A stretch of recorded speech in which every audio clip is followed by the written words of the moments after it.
What's up, squad? It's Brandon from the Bantu Sun. Thank you so much for joining me today. I want to give a big congratulations to Bangladesh on having another round of successful elections. The Prime Minister Sheikh Hasina has won her fourth consecutive term, uh, 76 years old, and this is going to give her another 5 years and power.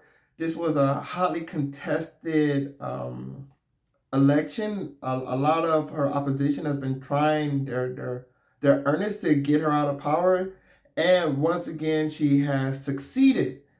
This is a great story to me for numerous reasons. One, it's great to see a Muslim woman, not only a woman on the world stage, but a Islamic woman on the world stage doing great things. There's a lot of what people would say prejudice is against Islam and somewhat, and one of those would be lack of women rights. And right here, you see in Bangladesh a woman holding on to power for relatively an exceptional long tenure, something that's not so common in South Asia. And under her rule, Bangladesh has been killing the game. If you was to ask me off the top of my head, who do I think are the top GDP per capita growers? I'm going to tell you China, Ethiopia, and Bangladesh. And Bangladesh has done this very quietly, but they actually have the highest GDP per capita in South Asia, even surpassing the giant India next door. Bangladesh flies under the radar because it's nestled between giants. It's in the same neighborhood of Pakistan, China, and India. It's a relatively small country, roughly the size of the U.S. state of Illinois. Uh, but whereas Illinois will have a population of around 13 million people, Bangladesh has a population of around 170 million people. That's right. There are 20 to 30 more million Bangladeshis than there are of Russians. Russia being the largest country in the world. So Bangladesh is immensely densely packed, and a lot of their growth or industry comes from labor, such as textile work. So they are more or less the world's workshop.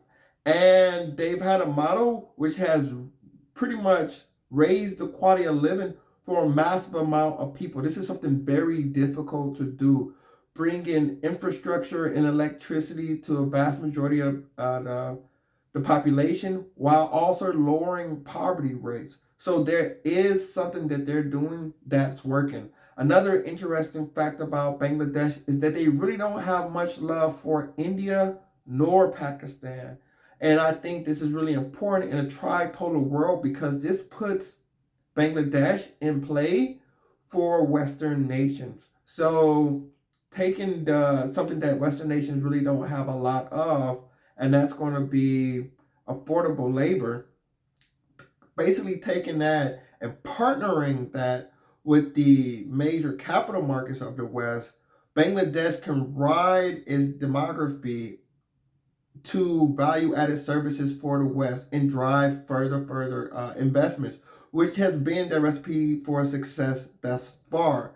So the fact that it's in South Asia, it's on the Indian Ocean, a place where the U.S. I always say the U.S. is weakest there because it doesn't have a coast on the Indian Ocean, nor a fervent ally. I mean, you have Australia, but for all intents purposes, Australia's Pacific facing nation. And it is nowhere the market size or the labor access that Bangladesh has. So that partner is inherent between the West and Bangladesh.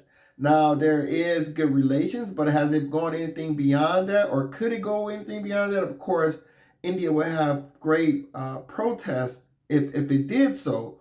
But Bangladesh is a major player that can be a piece that can be put onto the board and be a game changer. So once again, congratulations to Bangladesh on their successful elections. And I'm looking forward to seeing what really can come out of this country of 170 million people. So And until next time, make sure you comment below. Make sure you comment below. Let me know your thoughts. Have you heard anything coming out of Bangladesh? As I've said, I've seen, and I've worked with people that have experience with Bangladesh, and it really is an industrious society. So it's really great to see the nice guy not finishing last. So I'm continuing to watch them do great things. But comment below if you have any thoughts or insights. We'd love to hear it. Like, share, subscribe if you enjoy the content. Until next time, take care. Bantu up.